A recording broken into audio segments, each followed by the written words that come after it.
प्यारे दोस्तों, बहुत बहुत स्वागत है आपका अपने चैनल यूजीसी नेट सहायक दर्पण में। तो जैसा कि आपको पता है कि इस चैनल के माध्यम से मिलते नेट जेआरएफ से टीजीटी पीजी तैयारी करते हैं। प्यारे बंधुओं, आज की क्लास हमने टॉपर्स नोट्स से क्लास 1 स्टार्ट की है। और चलते हैं, देख लेते हैं कि इसमें कितने टॉपिक हमने आज यहाँ पर लिए हैं, क्योंकि जो परीक्षोपयोगी है वही वही मैं आपको यहाँ पर बताती चली जाऊंगी। और हम देख लेते हैं यहाँ पर। यदि आपको क्लास पसंद आए तो आप क्लास को लाइक करें, सब्सक्राइब करें चैनल को। यदि आप चाहते हैं इस बुक को परचेस करना तो आप परचेस कर सकते हैं। बंधु, यहाँ पर हमने ट्यूटोरियल विधि को लिया है। ठीक है, ये ट्यूटोरियल विधि है क्योंकि ये इंग्लिश वर्जन में किताब छपी हुई थी और इसका हिंदी वर्जन उपलब्ध कराया गया है। ये फिर आगे हम पढ़ेंगे केस स्टडी को। इसके बाद हम यहाँ पर आते हैं तो पढ़ेंगे बंधु प्रदर्शन विधि, जो कि परीक्षा में आपके पूछा ही जाता है। फिर एक और हम टॉपिक पढ़ेंगे व्याख्यान और प्रयोग प्रदर्शन विधि। आप मुझे बताइएगा कि क्या आपको वीडियो क्वालिटी सही लग रही है। समूह शिक्षण विधि के लाभ पढ़ेंगे। इसके बाद हम सूक्ष्म शिक्षण विधि पढ़ेंगे, माइक्रो टीचिंग है ना, इसमें इसकी इसके इसकी इसकी लैंग्वेज में पढ़ेंगे। फिर यहाँ पर समीक्षा नीति और प्रश्नोत्तर विधि पढ़ेंगे। और फिर समूह परिचर्चा पढ़ेंगे। ठीक है, ये देखो यहाँ पर सभी चीजें आपको दिख रही हैं। तो यहाँ हमने देख लिया क्या क्या पढ़ना है अभी। तो चलिए बंधु, अब प्रारंभ करते हैं। वीडियो पसंद आए तो लाइक जरूर करें। और एक प्रश्न आता है मेरे समक्ष, आप बताइएगा कि एक शिक्षक विषय वस्तु को निम्न कितने स्तरों के माध्यम से आप तक पहुंचाता है। मतलब एक शिक्षक है जो कि अपना विषय वस्तु कितने स्तरों के माध्यम से छात्रों तक पहुंचाने का प्रयास करता है। ठीक है, तो वो आप मुझे बताएंगे। एक और प्रश्न मैं आपको बताना चाहूंगी कि आप 3-4 शब्दों से जरूर अवगत रहें। एक तो जब यदि टीचिंग एप्टीट्यूड पढ़े तो शिक्षण क्या है, अनुदेश क्या है और अधिगम क्या है। इन 3 तथ्यों से आप बहुत अवगत रहें, क्योंकि बंधु यहाँ पर 4 चीजें एक साथ चलती हैं। एक तो पहला पाठ्यक्रम, दूसरा पाठ्यक्रम के बाद अनुदेश आता है, अनुदेश के बाद शिक्षण आता है और शिक्षण के बाद अधिगम आता है। तो क्या इन चारों तथ्यों से आप रूबरू हैं? कमेंट करके अवश्य बताएं। नहीं रूबरू हैं तो इसको मैं चार्ट के माध्यम से बोर्ड पर बंधु आपको समझाने का प्रयास करूंगी। बात करते हैं कि संरक्षक विधि के द्वारा, ध्यान से क्लास को देखिएगा, वीडियो क्वालिटी कैसी है ये आप जरूर बताएंगे, सभी मित्र बताएंगे। तो संरक्षक विधि के द्वारा छोटे समूह में शिक्षण के उद्देश्य से मार्गदर्शन करना, यानी जो ट्यूटोरियल विधि है वो कैसे छोटे समूह में इसका कार्य होता है। और संख्यात्मक और व्यक्तिगत संख्याओं को सुलझाना इसका कार्य है। आदि कौशल विकसित किए जाते हैं। यहाँ पर देखो इन्होंने फुल स्टॉप लगाया जबकि नहीं लगना था। आदि कौशल विकसित किए जाते हैं। यह विधि मानवीय तौर पर विभिन्नताओं को पाटने का काम करती है। देखो पाटने लिखा है, विभिन्नताओं को, यहाँ पर मेरे ख्याल से विभिन्नताओं को पढ़ाने का या समझाने का काम करती है। इस प्रविधि के द्वारा छात्रों का उनकी आवश्यकताओं के अनुसार मार्गदर्शन करती है। ठीक है, अब मैं आपको बता रही हूँ इंग्लिश में किताब छपी हुई थी, लेकिन इतनी बेहतरीन है, जो इसको समझ गया एक बार तो समझो, मान लो वो काफी हद तक अपना फर्स्ट पेपर अच्छे से कंप्लीट कर लेगा। ठीक है, तो अब इन्होंने बताया है कि किन किन किसके किसके अनुसार ये विधि जो है, ये ट्यूटोरियल विधि इंपॉर्टेंट है। तो देखो एक चीज आता है यहाँ पे कि जब आप इसके लाभ पढ़ेंगे ना तो आपको सब बहुत सुंदर समझ में आ जाएगा। निरीक्षण मुक्त अनुशिक्षण, मैं अभी आपको बोली हूँ कि शिक्षण के साथ अनुदेशन आपको पढ़ना बहुत जरूरी है। अब मुझे अनुदेशन का अर्थ सभी लोग बताएंगे। ठीक है, तो निरीक्षण मुक्त अनुशिक्षण, शिक्षार्थी शिक्षक शिक्षक के व्यक्तिगत रूप से विचार विमर्श करना।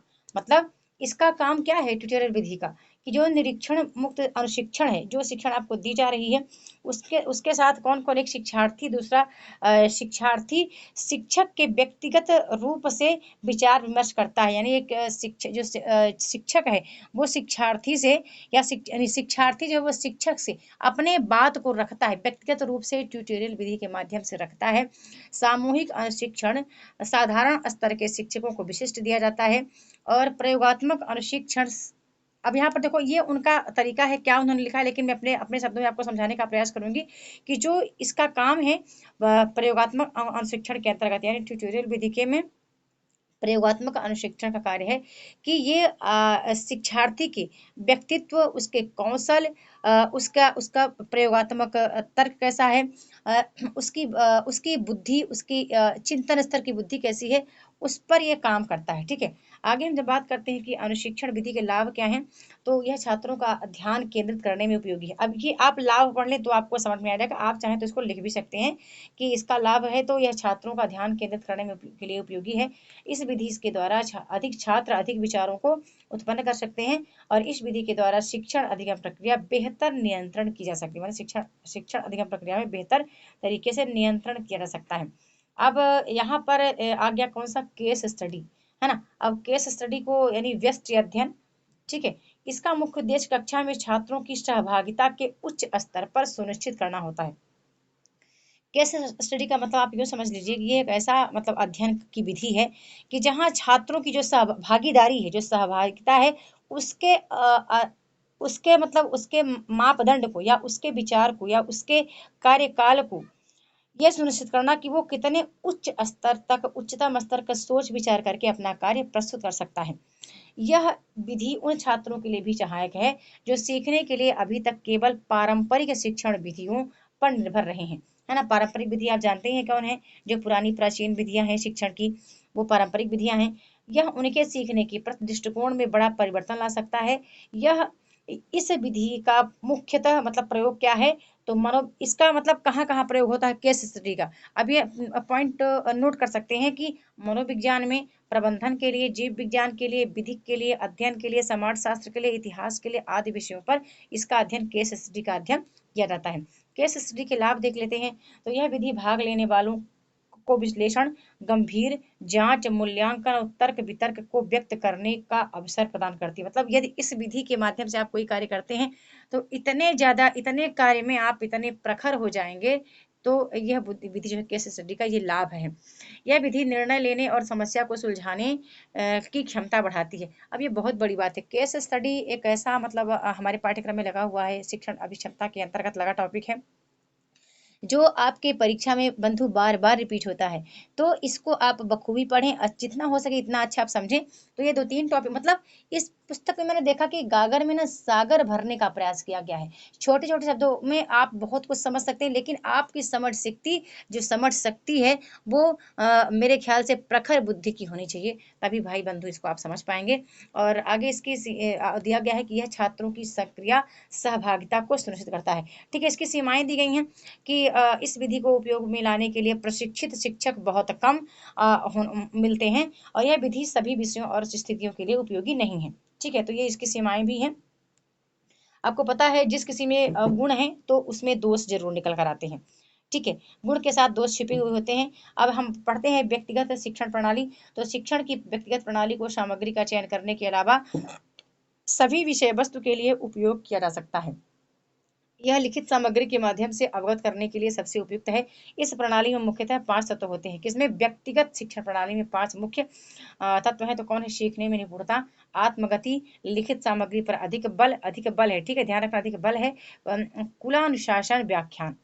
ठीक, कुलानुशासन और व्याख्यान। ठीक है, तो ये क्या हो गए, जो हमारा लिखित सामग्री के माध्यम से अवगत कराने के लिए सबसे उपयुक्त है। ये क्या हो गई हो, व्यक्तिगत शिक्षण प्रणाली के अंतर्गत जो 5 मूल तत्व आते हैं, ठीक है, वो ये 5 मूल तत्व उसमें समाहित हैं, तो उसको भी आप याद रखें। और इसके लाभ ये हैं कि इस प्रणाली में शिक्षार्थी को दक्षता प्राप्त हो जाती है। ठीक, शिक्षार्थी को दक्षता प्राप्त होता है, जो मत करिएगा। और शिक्षार्थी अपनी स्वयं की तय गई गति से सीखता है। ठीक है, करके सीखने का बल इसी को कहते हैं बंधु। यानी आप यदि टीचिंग एप्टीट्यूड को बहुत अच्छे तरीके से समझते हैं और मेरे साथ भी सीखते हैं, तो मेरे ख्याल से आप बहुत कुछ बहुत अच्छा सीख पाएंगे। और व्यक्तिगत प्रणाली की सीमाएं देख लेते हैं। तो यह तेजी से बदलती पाठ्यक्रम सामग्री के लिए उपयुक्त नहीं है, और यह प्रणाली मना संचालक और भावात्मक ज्ञान क्षेत्रों के लिए भी उपयुक्त नहीं है ना।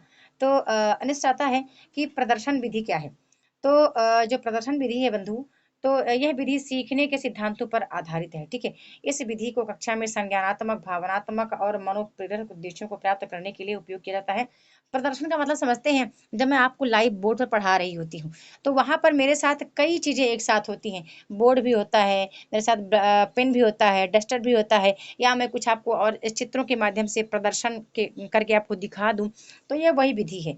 ठीक है, प्रदर्शन को मौलिक स्पष्टीकरण के संयोजन के रूप में परिभाषित किया जा सकता है। यह दृश्य श्रव्य स्पष्टीकरण के लिए आवश्यक हो सकता है। देखो, मैं अभी बोली ना कि जो मतलब आपको दिखता हो, जैसे मैंने कहा, उदाहरण दिया कि बोर्ड सामने हो, पेन भी हो, पेंसिल भी हो, कुछ मैं स्लाइड आपको दिखा दूं, कुछ चित्र आपको बना के दिखा दूं, तो ये क्या है, प्रदर्शन विधि है। सामने जो प्रदर्शन करके मैं हाव भाव के माध्यम से हाथ इधर उधर करके सिर हिलाते डुलाते हुए आपको मतलब समझाऊं, तो ये प्रदर्शन विधि हो गई। अब इसके लाभ भी देख लेते हैं प्रदर्शन गुणी के, प्रदर्शन विधि के। तो यह विधि वस्तुओं विचारों और सामग्री को समझाने में प्रभावशाली होती है, और इस विधि में अमूर्त अवधारणाओं को प्रभावी ढंग से समझा जा सकता है। और यह विधि उद्देश्यों को संज्ञानात्मक, भावात्मक और मनोप्रेरण ज्ञानात्मक क्षेत्र में प्राप्त करने के लिए उपयोगी है। आगे जब बात करते हैं इसकी सीमाएं भी हैं, तो सीमाएं को पढ़ लेते हैं कि इस विधि में प्रयोगात्मक प्रक्रिया में भाग लेने के लिए केवल कुछ ही अवसर होते हैं। ठीक है, प्रयोग प्रदर्शन विधि जो है मतलब इसमें ज्यादा आपको अवसर नहीं मिलता है बात को बोलने का। आप तब तक ही अच्छा है, जब तक आप अच्छा नहीं बोल पाएंगे ना, तो आपको कोई सामने नहीं देखना पसंद करेगा। ठीक है, यह विधि कई शिक्षार्थियों के लिए नीरस और तनावपूर्ण भी हो सकती है। हो सकता है जो सामने वाला व्यक्ति बंदा बोल रहा हो, अच्छा ना बोल रहा हो। ठीक है, व्याख्यान और प्रयोग प्रदर्शन, ये विधि बड़ा इंपॉर्टेंट है बंधु। ये विधि, क्योंकि व्याख्यान मतलब हम सामने बोलते भी रहे, स्लाइड के माध्यम से इसका कार्य होता है। हम सामने बोलते भी रहे बंधु, और स्लाइड को घुमाते भी रहे, यानी बातों को चित्र या कला चित्रकारी के माध्यम से समझाना, ये क्या है, व्याख्यान एवं प्रयोग प्रदर्शन विधि है। तो प्रयोग प्रदर्शन वैसे तो छोटे समूह की शिक्षण विधि मानी जाती है, लेकिन इसको व्याख्यान शिक्षक विधि के से मिश्रित करके कक्षा में शिक्षण उपयोग किया जाता है। तो व्याख्यान की काफी कमियों को दूर किया जा सकता है, यानी वो हम ना बोले, चित्र ही सब कुछ बोल दे, मैं ना बोलूं और जो चित्र मैं आपको दिखा रही हूँ वो चित्र ही सब कुछ बोल दे, तो ये व्याख्यान प्रदर्शन विधि हो जाता है। और इस विधि में शिक्षक व्याख्यान की सहायता से सैद्धांतिक पक्ष को स्पष्ट करता है, और श्याम पट एवं अन्य सहायक सामग्री की सहायता से चित्र एवं कथन प्रस्तुत करता है। तो यदि मान लो प्रश्न पूछा जाता है कि वो कौन सी विधि है जिसके साथ साथ एक शिक्षक श्याम पट या अन्य सहायक सामग्री की सहायता से आपके समक्ष पाठ्यक्रम को प्रस्तुत करता है, या आपको अधिगम के लिए प्रेरित करता है, या आपको अधिगम सिखाता है, कुछ भी देख मान लो, तो आप जान जाना कि ये यही विधि है, व्याख्यान एवं प्रयोग प्रदर्शन विधि। बंधु आगे समूह शिक्षण पद्धति सीख लेते, ये भी इंपॉर्टेंट है। समूह शिक्षण बड़े समूह में पढ़ाने के लिए एक परिवर्तनात्मक दृष्टिकोण है, जिसमें दो या दो से अधिक शिक्षक योजना बनाने और उनको क्रियान्वित करने और छात्रों के समूह में सीखने के अनुभव का मूल्यांकन करने के लिए सम्मिलित है। ये प्रश्न पूछा गया है, यह प्रश्न 2019 से पूछा गया प्रश्न है। ठीक है, समूह शिक्षण के लाभ क्या है। अच्छा, यहाँ जितना बोल रही हूँ ना, ये सभी पूछे गए प्रश्न है, मैंने उनका कॉन्सेप्ट आपको बताया है। प्रश्न कैसे बनते हैं, ये इसकी परख आपके अंदर होना बहुत जरूरी है बंधु। ठीक है, तो समूह शिक्षण विधि के हम थोड़ा सा बंधु लाभ देख लेते हैं कि इस विधि में छात्रों द्वारा सबसे अच्छे संकाय को समझा जा सकता है, और इसमें कई शिक्षण तकनीकों और उपकरणों का अनुकूलता उपयोग किया जाता है। इसके द्वारा शिक्षण की गुणवत्ता में सुधार किया जा सकता है। तो ये आपको नोट डाउन कर लेना है बंधु, ये आपको नोट डाउन कर लेना है। और समूह शिक्षण की कुछ सीमाएं भी होती हैं। तो इस विधि द्वारा विशेष दक्षता पूर्ण शिक्षकों को ढूंढना एक कठिन कार्य है। वाकई बहुत बड़ी बात यहाँ पर टॉपर्स नोट्स की बुक में लिखी है, और इसमें शिक्षण के लिए अधिक शिक्षकों की आवश्यकता होती है समूह शिक्षण विधि के लिए, ये भी सही है। ये सीमाएं हैं इसकी, बहुत बड़ी अच्छी, बहुत अच्छी सीमाएं लिखी हुई हैं। और यह विधि विषयों को पढ़ाने के लिए उपयोगी नहीं है। इस विधि में समय निर्धारण और योजना बनाने के लिए ज्यादा समय की आवश्यकता होती है। अब हम थोड़ा सा सूक्ष्म शिक्षण विधि को देखते हैं, ये बड़ा इंपॉर्टेंट है, ये भी परीक्षा में कई बार रिपीट हुआ। ठीक है, इसके पहले के मैंने क्यों नहीं लाए हैं टॉपिक, मुझे लगता है कि मेरे ख्याल से बंधुओं को आता होगा, या जो इम्पोर्टेंट है, पढ़ाने को बंधु बहुत ज्यादा है इसमें, पढ़ाने को बहुत ज्यादा है बंधु, लेकिन मैं चाहती हूँ जो इम्पोर्टेंट है मैं वो उस टॉपिक को बंधु आपके समक्ष रखूं, और आप उसको बड़े ध्यान पूर्वक समझें, है ना। अब मुझे एक बात बताना बंधुओं कि जो बताइएगा कि एक प्रश्न बनता है, प्रश्न आता है कि ब्लूम के द्वारा शिक्षण के जो वर्गीकरण है वो कितने आधार पर किए गए हैं। ब्लूम के शिक्षण का वर्गीकरण कितने आधारों पर किया गया है, ये प्रश्न है, इसका मुझे आप उत्तर बताएंगे तो मैं समझ जाऊंगी। और मैं फिर मैं पूछ लूँ कि गैगने और ब्रिक्स के द्वारा शिक्षण के जो उद्देश्य हैं वो कितने बताए गए हैं, गैगने और ब्रिक्स के द्वारा। ठीक है, ये प्रश्न बने हुए हैं आपके पाठ्यक्रम में आए हुए हैं प्रश्न, इसलिए मैं इनका जिक्र कर रही हूँ। यदि आप बताते हैं ठीक है, नहीं बताते हैं तो बिल्कुल क्वेश्चन मार्क बेझिझक टाइप करो। अगला है कि सूक्ष्म शिक्षण विधि क्या है। सूक्ष्म शिक्षण एक छात्राध्यापक के लिए प्रशिक्षण का वह प्रारूप है जिसमें सामान्य कक्षा शिक्षण की जटिलताओं को निम्न उपायों द्वारा कम करने का प्रयास किया जाता है। ये एक समय में एक ही शिक्षण कौशल का अभ्यास करना। सूक्ष्म का मतलब सकते हैं छोटी कक्षा। सूक्ष्म शिक्षण किसके लिए उपयोगी है बंधु, अभी पता चल जाएगा किसके लिए उपयोगी है, अभी पता चल जाएगा, क्योंकि ये जो क्लास है ना, 5 से 10 बच्चों को बीच में रखना, यानी बीच में शिक्षक बैठ जाए और अगल बगल 5 से 10 बंधुओं को बैठा ले, अपने मित्रों को, अपने साथियों को, अपने विद्यार्थियों प्रार्थियों को, और और फिर अपनी बात को रखें। माफ़ी चाहूँगी, पूनम कल्याणी फ़ोन कर रही हैं और क्योंकि बहुत हमारे मित्र उत्सुक हैं कि आज मैंने कहा था कि मैं आपको टॉपर्स नोट्स दिखाऊँगी बंधु। तो फिर आगे बात करते हैं कि पाठ्य वस्तु को एक ही समय, मतलब पाठ्य वस्तु को एक ही समय तक सीमित रखना और कक्षा में विद्यार्थियों की संख्या को घटाकर 5 से 10 के बीच रखना, ठीक है। ये इसके कॉन्सेप्ट को समझना आप, यहाँ से प्रश्न बनता है। कॉन्सेप्ट यही है, इतनी सरल भाषा में लिखा गया है। समूह शिक्षण को अध्यापक प्रशिक्षण और विशेषतया शिक्षण कला के अभ्यास क्षेत्र में अपेक्षाकृत एक नवीन अथवा नवाचार के रूप में देखा जाना चाहिए, है ना। अब बात सही है, जब हम कम बच्चों को साथ में बैठा के पढ़ाएंगे तो शिक्षण का नवाचार वहां पर उत्पन्न होगा ही, है ना। नवाचार यानी नवीन बातें सीख जाना, बच्चों बच्चों के अंतर्गत है। बच्चों को बहुत अच्छा तरीके से उनको बता देना, बच्चों में एक ऐसी पाठ्य वस्तु को उनके माइंड में सेट कर देना कि बच्चों को बिल्कुल समझ में आ रहा है कि हाँ, ये होता है माइक्रो टीचिंग, सूक्ष्म शिक्षण है। कि कम बच्चे थे तो जो शिक्षक के मतलब आई आई कांटेक्ट थे, ठीक है, आई कांटेक्ट थे, वो सबकी तरफ एक तरफ से मतलब मिल रहे थे। तो वो क्या है कि जब बच्चे हैं ना, ऐसे में बच्चे बहुत समझते हैं, सीखते हैं। जब ज़्यादा क्लास से बच्चे बहुत बहुत ज़्यादा होते हैं तो वहाँ जो पीछे वाले बच्चे हैं वो कम समझते हैं। तो यहाँ पर क्या है कि सीखने का जो अवसर है वो ज़्यादा बढ़ जाता है। तो यहाँ पर हम देख रहे हैं कि शिक्षण कौशल का अभ्यास कराने हेतु बनाई गई एक प्रशिक्षण तकनीक है कौन? सूक्ष्म शिक्षण विधि। अतः इसे किसी भी अवस्था में शिक्षण तकनीक नहीं समझा जाना चाहिए। सूक्ष्म शिक्षण पाठ की समाप्ति के तुरंत बाद ही एक अध्यापक को उसका शिक्षण कैसा रहा, इस प्रकार की जानकारी पर्याप्त प्रतिपुष्टि प्रदान करने में काफी सहायक होती है। तो अभी जब लास्ट में मैं भी पूछूंगी बंधुओं कि आज की क्लास कैसी रही आपको, क्योंकि ये सूक्ष्म शिक्षण विधि का एक रूप है ना। कैसे रूप है, क्योंकि अभी मैं आपको रिकॉर्ड करके के माध्यम से समझा रही हूँ। और समीक्षा नीति देख लेते हैं। तो व्याख्यान विधि, ठीक है, व्याख्यान विधि, ये विधियां हैं सब, ये अभी इसके ऊपर ये विधियां लगी हुई थी। व्याख्यान विधि, चर्चा विधि, समूह शिक्षण विधि, सबके पुनरावलोकन को समीक्षा नीति का नाम दिया गया जाता है। इसमें शिक्षक को कक्षा शिक्षण की प्रगति का पता चलता है, क्या हो चुका है, कितना पाठ्यक्रम शेष है, शिक्षण में क्या क्या त्रुटियां हैं, शिक्षण विधि में क्या सुधार वांछित है। यह विधि उच्च कक्षाओं के लिए ज्यादा उपयोगी है। समीक्षा मौखिक या लिखित रूप में हो सकती है। तो इसको जरूर आप ध्यान से देखें। आप चाहें तो नोट डाउन बना कर लें बंधु। प्रश्नोत्तर शिक्षण नीति क्या है? तो इस विधि को सुकरात विधि भी कहा जाता है, ठीक है। इस विधि को बंधु सुकरात विधि भी कहा जाता है। और बंधु आपको पता है कि जो आदर्शवाद है, आदर्शवाद एक अत्यंत प्राचीनवादी सिद्धांत है जिसका प्रभाव किसी न किसी रूप में किसको किस पर पड़ता है? जीवन के प्रत्येक पक्ष पर पड़ता है ना। अरस्तु ने कहा यह कि शिक्षा का मूल उद्देश्य व्यक्ति को नैतिक और बौद्धिक सद्गुणों को के आधार पर बनाना है ना। यानी व्यक्ति को ऐसा श्रेष्ठ मूल्यवान कर देना है कि जो मतलब मानवता के लिए आवश्यक बन जाए, ठीक है। तो यहाँ पर हम देखते हैं कि आगे आता है हमारा प्रश्नोत्तरी शिक्षण विधि।